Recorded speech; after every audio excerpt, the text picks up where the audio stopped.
asrofil anbiya'i wal mursalin Nina wa habibina Muhammadin wa ala alihi wa sahbihi ajmain amma ba'd. Pertama-tama dan yang paling utama, sebagai seorang insan yang bertuhan dan beriman, sudah selayaknya dan sepantasnya kita panjatkan puja dan puji syukur kehadirat Allah Subhanahu wa taala, Tuhan semesta alam yang Maha Pemurah, yang tak lepas-lepasnya selalu memberikan rahmat dan kasih sayangnya kepada kita semua sehingga dapat hadir Zoom ini dalam keadaan sehat. Tak lupa pula salawat berbingkiskan salam senantiasa kita curahkan kepada junjungan Nabi besar Nabiullah Sang Baginda Rasulullah Sallallahu Alaihi Wasallam yang telah membawa kita keluar dari zaman jahiliyah, zaman kegelapan menuju zaman yang terang benderang seperti saat ini. Semoga kita semua yang berada di sini diberikan syafaatnya di yaumil akhir. Amin amin ya rabbal alamin. Sebelumnya saya berterima kasih kepada Badan Pengurus Hikmat yang telah mempercayai saya, memberi amanah kepada saya untuk membawa diskusi pada malam hari ini dengan tema refleksi 12 tahun Hikmat Kupang dan peran pemuda dalam mengawal pembangunan di Desa Dolulolong. Tanpa memperpanjang kata, sebelum kita masuk dalam pembawaan materi yang akan disampaikan oleh narasumber kita, yang terhormat Hukum Bapak Ahmad Bumi, yang terhormat Ketua Karang Taruna Opung Syukur, serta peserta yang surut hadir yang tak dapat saya sebutkan satu persatu. Langsung saja sebelum kita memulai diskusinya pada malam ini, alangkah baik kita berikan waktu kepada Ketum selaku Ketua Hikmat itu sendiri untuk mengantar kita dalam sesi diskusi ini. Saya dengar kabar bahwa Ketum ada sedikit berhalangan sehingga disampaikan tadi ada pengganti. Ada Abang Sekum juga. Tanpa memperpanjang kata, waktu dan kesempatan saya berikan. Oke, baik. Terima kasih, moderator. Assalamualaikum warahmatullahi wabarakatuh. Alhamdulillah wassalatu wassalamu ala asrofil anbiya'i wal mursalin wa ala alihi washabihi ajmain. Yang terhormat Bapak Bumi selaku pembina Hikmat Kupang, yang terhormat Abang Aka yang sebagai perwakilan kepala desa, yang terhormat Bapak Mahmud selaku ketua BPD, yang terhormat Abang Syukur selaku ketua umum Karang Taruna, dan yang terhormat Abang senior Hikmat Kupang.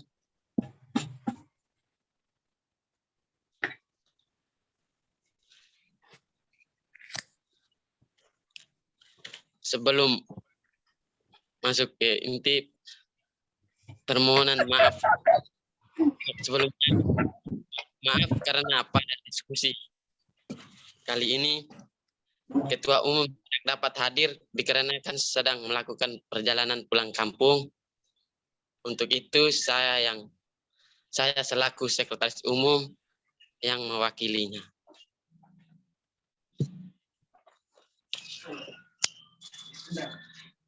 Perjalanan 12 tahun Hikmat Kupang sampai pada hari ini merupakan manifestasi yang kemudian menjadi kesan bangga untuk siapa saja yang terlibat aktif dalam hikmat itu sendiri.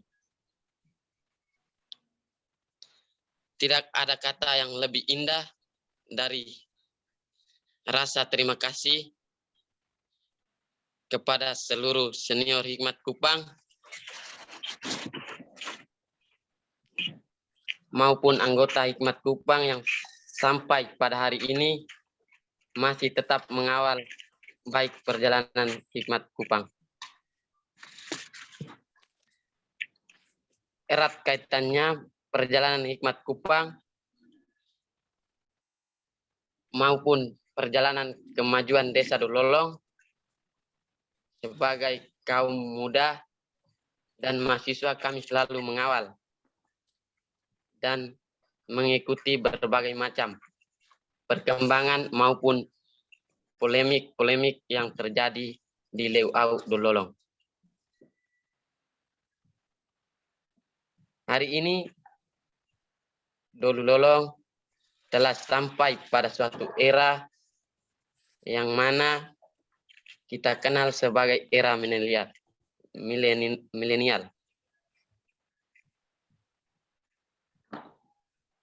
Era di mana kita seolah-olah dipaksa untuk bersaing dan dihadapkan pada realita-realita yang terlihat sangat baru oleh masyarakat. Apakah sudah mampukah kita untuk bersaing dan menerima ini yang kemudian akan menjadi pokok pembahasan kita pada malam hari ini. Mungkin ini saja dulu yang kemudian dapat saya sampaikan. Lebih lanjutnya nanti akan disampaikan oleh pembicara yang ada. Oke, baik, saya kembalikan. Baik, terima kasih. Yang kita dengar barusan merupakan pengantar dari Sekum yang mewakili Ketum. Langsung saja tanpa memperpanjang kata, kita langsung masuk kepada narasumber pertama, pembimbing Hikmat sebagai praktisi hukum juga, Bapak Ahmad Bumi. Langsung saja kesempatannya saya berikan.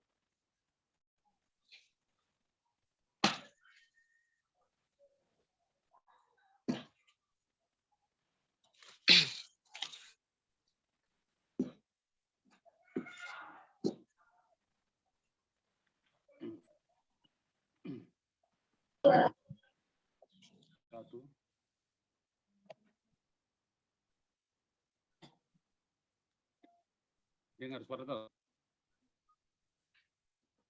Halo.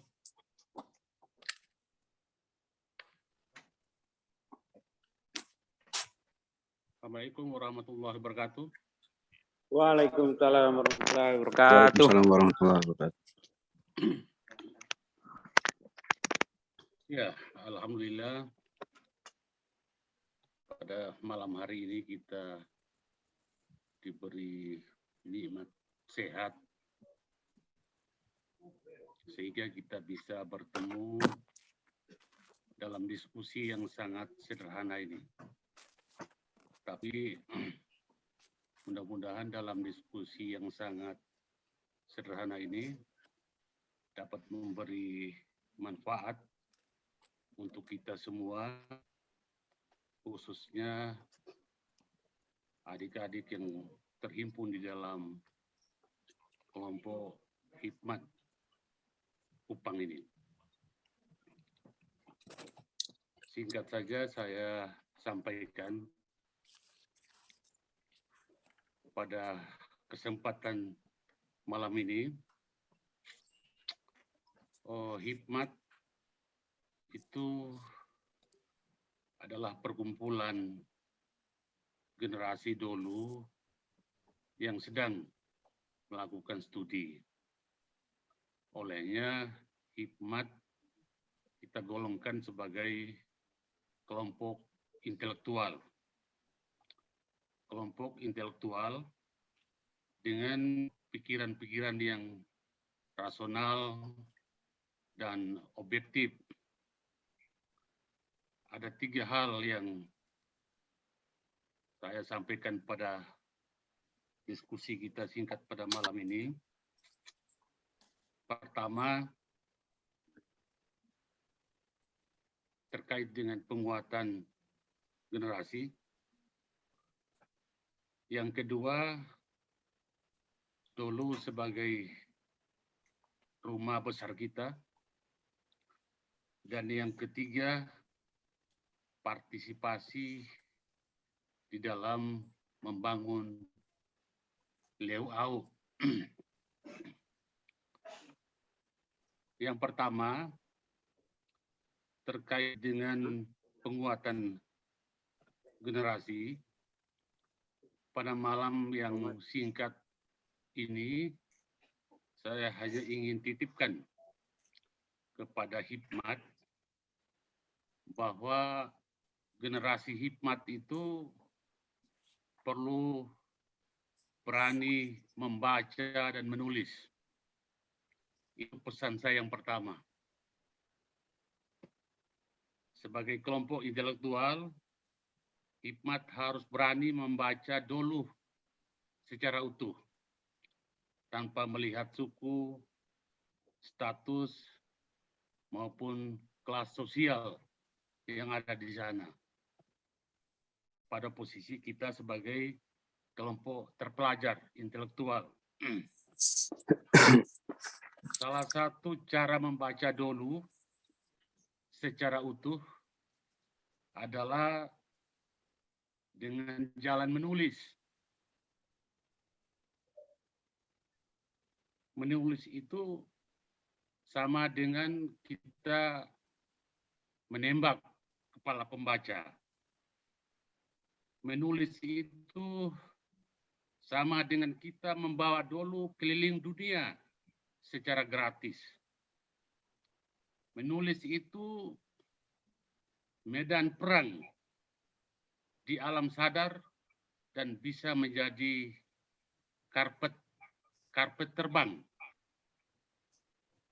Olehnya generasi Hikmat khususnya dan dulu pada umumnya perlu membaca apa saja dan menulis, melatih menulis dengan topik yang paling disukai.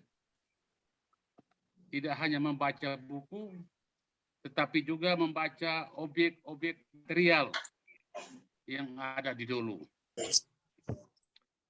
Setelah membaca,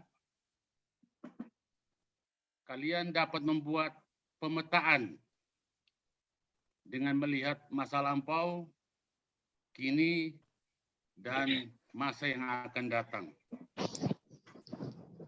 Karena ketika kita setelah membaca, kita akan memunculkan dengan sejumlah pertanyaan di kepala kita. Salah satu pertanyaan yang sederhana, contohnya, kenapa Nuba Silikiti, Nara, Waihali itu berada di Dolu? Kenapa bukan di kampung lain? Terus pertanyaan lanjutannya, adakah Nuba Silikiti, Nara Lahalowa itu ada juga di kampung lain? Kenapa hal itu bisa terjadi? Hal ini hanya bisa kita lihat dulu, kita membaca, dan munculkan satu pertanyaan yang sederhana, lalu kita mengupas, kita menulisnya. Versi kita masing-masing dari generasi di dulu, khususnya di Hikmat. Karena Hikmat ini masuk di dalam kelompok intelektual, olehnya saya ajak untuk kita berani membaca dan juga berani menulis. Membaca tidak hanya membaca buku, tapi membaca simbol-simbol yang ada di dulu. Kalau setelah membaca, ada 3 pendekatan yang kita bisa melihat pendekatan pertama, kita lihat dari sejarah tradisionalnya. Dan yang kedua, kita melihat dari sisi ilmiahnya. Dan yang ketiga, kita lihat dari sisi falsafahnya. Artinya lebih dalam kita melihat kalau kita melihat dari sisi falsafahnya. Kalau dari sisi historis, kita lihat simbol-simbol yang ada. Kenapa ada Nubanara, kenapa ada Tenda Kora-Kora. Yang menjadi menarik, sampai saat ini tidak ada generasi dulu yang berani bertanya seperti itu dan mencari jawabannya. Kenapa Nubah Dikiti, Naralalowa ada di dulu? Kenapa bukan di kampung lain? Dan coba kita jawab itu. Kenapa ada Tenda Kora-Kora misalnya di kampung dulu, kenapa tidak di kampung lain? Itu pertanyaan yang sederhana. Jadi yang pertama, saya ajak generasi Hikmat sebagai salah satu kelompok intelektual untuk berani membaca dan berani menulis pada perspektif penguatan generasi. Yang kedua, dulu sebagai rumah besar kita. Dulu itu kita analogikan sebagai rumah kita. Di dalam rumah itu ada ayah, ada bapak, ada mama, dan anak-anak. Tentunya interaksi di dalam rumah antara bapak, anak, itu berjalan. Kalau interaksinya harmonis, berarti tujuan rumah tangga yang sakinah mawadah itu kita akan capai dengan baik. Tapi dalam perspektif malam ini bukan soal kita tidak sedang bincang tentang rumah dalam skala kecil rumah tangga, tetapi kita bicara rumah besar kita, yaitu dulu. Dulu kita anggap sebagai rumah besar kita. Dalam catatan sejarah, dulu itu terlahir dari rahim budaya yang kuat. Budaya dicetuskan oleh generasi pendahulu kita, nenek moyang kita. Kelahiran budaya yang kuat itu atau kultur yang kuat itu tidaklah mudah. Generasi kita sudah buat konsensus, kesepakatan bersama. Kesepakatan bersama itu apa? Perbedaan dan persamaan itu diikat menjadi satu. Kemudian melahirkan dulu ini. Mereka bangun dulu bukan hanya satu arah saja, tapi lahir dari perbedaan-perbedaan, kemudian perbedaan itu diikat menjadi satu. Kemudian jadilah dulu itu, yang kemudian malam ini saya katakan bahwa kita pandang dulu itu sebagai sebuah rumah besar kita. Jadi antara perbedaan dan persamaan terus kita ikat menjadi satu, itulah dulu. Karena dulu dilahirkan dari kultur yang kuat tadi. Tetapi seturut perkembangan, perubahan itu terus terjadi. Kata orang bijak bahwa suatu fase di mana sebuah peradaban akan surut. Peradaban mengalami shock, saling menyerang, saling fitnah, seterusnya. Serabut budaya seperti paradoks. Terjadi anomali. Secara ekonomi apalagi. Seperti kita berada di lumbung padi yang menyisakan padi. Yang menyisakan gabah. Di lumbung padi tapi menyisakan gabah. Kalau kita lihat dari sisi ekonominya. Tetapi karena kita diikat dengan kultur yang kuat tadi, dengan pernyataan saya tadi bahwa orang tua kita dulu itu perbedaan dan persamaan, mereka ikat jadi satu. Bukan perbedaan kemudian melahirkan cerai berai, tidak. Kalau tercerai berai, berarti orang tua dulu kita dulu tidak melahirkan dulu seperti yang sekarang. Mungkin ada yang nama dulu, ada yang nama bukan dulu, dan seterusnya. Tapi mereka tidak. Persamaan dan perbedaan itu diikat jadi satu, kemudian melahirkan namanya dulu. Itu dibangun atas kesepakatan bersama para generasi kita. Tetapi perbedaan model apapun yang ada saat ini, kalau kita tidak kelola dengan baik, dia akan melahirkan keretakan rumah. Kalau dalam rumah tangga, keluarga, keretakan rumah tangga namanya. Tapi dalam perspektif dulu, saya tidak terlalu khawatir dengan itu. Karena kita memiliki akar, kita memiliki budaya yang kuat, yang sudah ditanamkan oleh nenek moyang kita, oleh leluhur kita, oleh pendahulu-pendahulu kita. Atas kerisauan kita tentang itu, membuktikan bahwa kita masih peduli dengan rumah besar kita, yaitu dulu. Jadi tidak perlu khawatir dengan perbedaan-perbedaan yang terjadi di sana. Tetapi kita sebagai generasi intelektual, terpelajar, melihat hal ini secara objektif dan secara rasional. Orang tua dulu mereka pesan dengan pantun.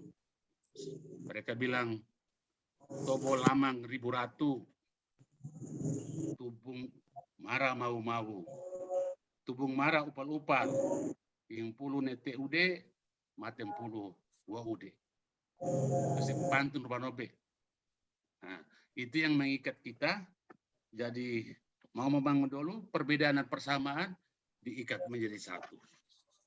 Itu yang kedua. Yang ketiga, partisipasi generasi dalam membangun leuau. Hikmat perlu membangun kerangka berpikir yang lebih produktif untuk membangun leuau.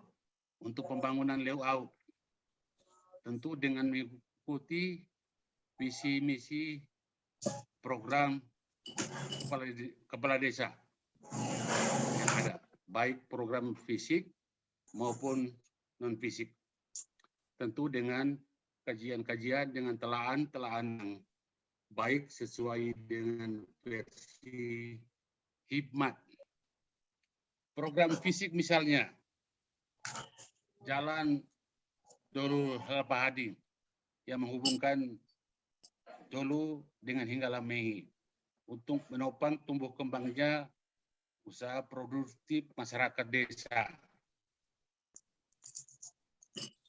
Kalau jalan itu belum dibuat, Hikmat bisa cari tahu kendalanya di mana dan siapa yang berwenang.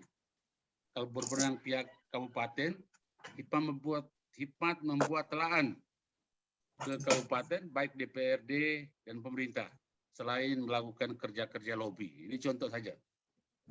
Kemudian seperti yang kedua, itu merawat situs-situs purbakala kita. Tapi tentunya dengan telaan, dengan analisis yang baik oleh Hikmat. Misalnya merawat Tene Kora-Kora, atau tempat-tempat sejarah kita lainnya di Lowu, Leulai, dan lain-lain. Merawat situs-situs itu untuk membuktikan bahwa dulu adalah kampung bersejarah seperti yang terpampang di pintu masuk itu. Kalau kita menyebut dulu adalah desa bersejarah, tapi tidak ada perspektif yang kita bangun, itu nanti orang lain menilai kita menjadi tidak baik. Itu contoh-contoh kerja fisik. Selain kerja fisik, juga hikmat bisa mengusulkan membuat kajian terkait dengan program-program yang non fisik. Hikmat bisa membuat satu imajinasi atau satu bayangan. Katakan bahwa di tahun 2045 itu, tahun 2045, sorry bicara agak, suara agak ini, itu dulu semua rata-rata 80% adalah tamat SLTA, SMA. Tidak ada lagi yang tidak sekolah, tidak ada lagi yang tamat SD, tidak ada lagi yang tamat SLTP. Membuat satu bayangan seperti itu, kira-kira bisa atau tidak? Karena kita membangun dulu, kita bicara tentang pembangunan dulu, kita harus siapkan satu generasi yang memiliki pendidikan yang baik. Ini tentunya harus dibuat telahan yang baik. Dan kalau misalnya itu kita canangkan, di tahun 2045 misalnya, dulu 80% rata-rata sudah tamat SLTA. Bisa apa tidak? Kalau bisa, caranya seperti apa? Kalau tidak bisa, alasan logisnya seperti apa? Itu contoh saja. Saya pikir dari saya 3 hal itu yang saya sampaikan pada malam ini. Yang pertama, penguatan generasi. Kalian harus banyak membaca, banyak menulis. Karena kita menulis itu menembak kepala orang sekaligus membawa keliling dulu. Di seluruh dunia ini dengan gratis. Karena semua orang pasti membaca. Yang kedua, dulu adalah rumah kita. Dulu itu leluhur kita membangun dengan persamaan dan perbedaan diikat menjadi satu. Itulah kultur kita yang diikat dalam adat dan budaya yang melekat sampai dengan hari ini. Yang ketiga, partisipasi kita, partisipasi hikmat di dalam membangun dulu, baik program fisik maupun non fisik seperti yang saya gambarkan tadi. Saya kira singkatnya itu yang dapat saya sampaikan. Nanti kita diskusi lebih lanjut. Terima kasih. Assalamualaikum warahmatullahi wabarakatuh.